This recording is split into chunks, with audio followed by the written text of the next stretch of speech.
जब भी कोई सुपरस्टार राजनीति में कदम रखता है तो लोग सोचते हैं कि ये भी कुछ दिन चमकेगा और फिर गायब हो जाएगा। लेकिन थलपति विजय ने इस धारणा को पूरी तरह तोड़ दिया है। तमिलनाडु से आज जो रुझान सामने आ रहे हैं वो अपने आप में बहुत सरप्राइजिंग है। एक्टिंग के क्षेत्र में तो विजय कमाल कर ही रहे थे, राजनीति में भी उन्होंने कमाल कर दिया है।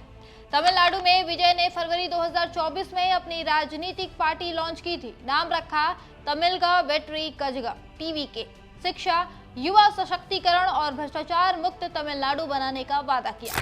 शुरू में बहुत कम लोग मान रहे थे कि 2 साल में ये पार्टी सत्ता तक पहुंच जाएगी, लेकिन विजय ने जो किया वो फिल्मी कहानी से भी ज्यादा रोचक है। वे गांव-गांव गए, लोगों के बीच रहे, उनकी समस्याएं सुनी, बड़े भाषण नहीं दिए, सीधे सादे शब्दों में बात की। युवाओं से कहा, तुम्हारी पढ़ाई, तुम्हारा भविष्य, तुम्हारा रोजगार ये मेरी प्राथमिकता है। विजय ने सिर्फ वादे नहीं किए बल्कि अपने व्यवहार से भी दिखाया कि वो उन वादों को पूरा कर सकते हैं। उन्होंने अपने पुराने रिक्शा ड्राइवर के बेटे को भी पार्टी का टिकट दे दिया और वो उम्मीदवार आज चुनाव में आगे चल रहा है, जीत के बहुत करीब है। विजय के इस एक फैसले ने आम लोगों का दिल जीत लिया। विजय की इस काबिलियत पर बीजेपी को भी भरोसा हो गया था, इसीलिए वो उनकी पार्टी के साथ गठबंधन करना चाहती थी। बीजेपी ने विजय पर बहुत जोर दिया कि वो उसके साथ गठबंधन कर ले। गठबंधन के लिए बड़े बड़े ऑफर भी दिए, लेकिन विजय झुके नहीं।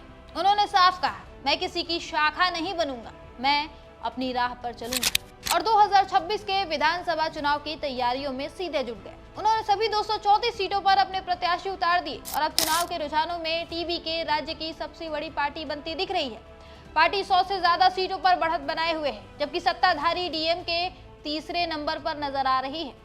जान लीजिए कि अभिनेता विजय का पूरा चुनावी कैंपेन 4 मुद्दों पर केंद्रित रहा: भ्रष्टाचार विरोध, सामाजिक न्याय, युवाओं की भागीदारी, शिक्षा और रोजगार।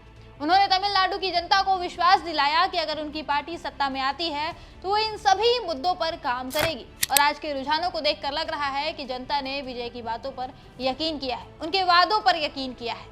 52 साल के विजय आज सिर्फ सिनेमा के हीरो नहीं, राजनीति के गेम चेंजर बन चुके हैं। अगर टीवी के सरकार बनाने में सफल होती है तो ये तमिलनाडु के इतिहास में एक अनोखी घटना होगी।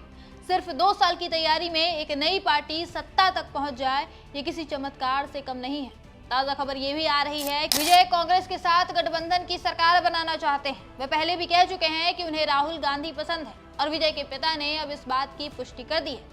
विजय के पिता एस.ए. चंद्रशेखर ने कांग्रेस को टीवीके के साथ गठबंधन का खुला निमंत्रण दे दिया है।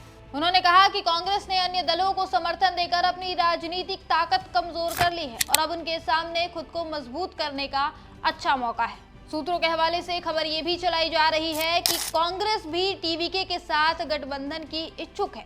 तमिलनाडु कांग्रेस के राज्य स्तर के नेताओं और कार्यकर्ताओं ने संकेत दिए हैं कि अगर टीवीके बहुमत से थोड़ी दूर रह जाती है तो पार्टी उसे समर्थन देने के लिए तैयार है। हालांकि इस पर अंतिम फैसला पार्टी के शीर्ष नेतृत्व द्वारा लिया जाएगा। राजनीतिक जानकार मानते हैं कि अगर कांग्रेस और टीवीके के बीच गठबंधन होता है तो ये तमिलनाडु की सियासत में बड़ा बदलाव ला सकता है।